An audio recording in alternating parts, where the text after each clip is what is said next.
katika moja ya mambo ambayo inashangaza ni kuwakuta hawa watu wanakata moja kwa moja kwamba hakuna mafungamano baina yetu sisi tulioko huku nje ya Arafa, ambao hatuko katika hija, hatuna mafungamano sisi na mahujaji katika siku ya Arafa. Hakuna. Kwa hivyo hakuna mafungamano kati ya ibada ya wukuf bi Arafa na kati ya kufunga Arafa huku. Hakuna mafungamano kabisa katika sharia.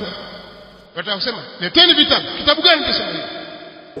Habari ya kwamba saumu ya Arafa ifungwe kwa kuangalia mahujaji walioko viwanjani kule Saudi Arabia, hayo maneno si maneno ya kisheria na ni maneno ambayo hayana maandishi, na mpaka leo tumeuliza yanapatikana kitabu gani? Kitabu mpaka leo hakijapatikana. Vitabu viko wazi na vingine tuamini baadhi yake mko navyo vitabu hivyo.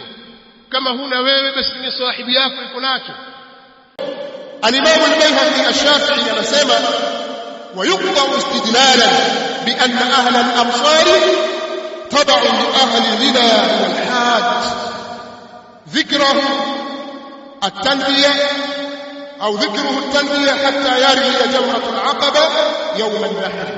نوات وتوفوات وتوميني وتوفوات وتومينا وتوميني أما وقومنا كتك حج بالي وتقوى ونوفواتشيا وتومينا na dhikri itakuwa ni at-tanbiya, dhikri ya haji, na ataikata hiyo tanbiya wakati wa kutupa mawe katika jamratul aqaba.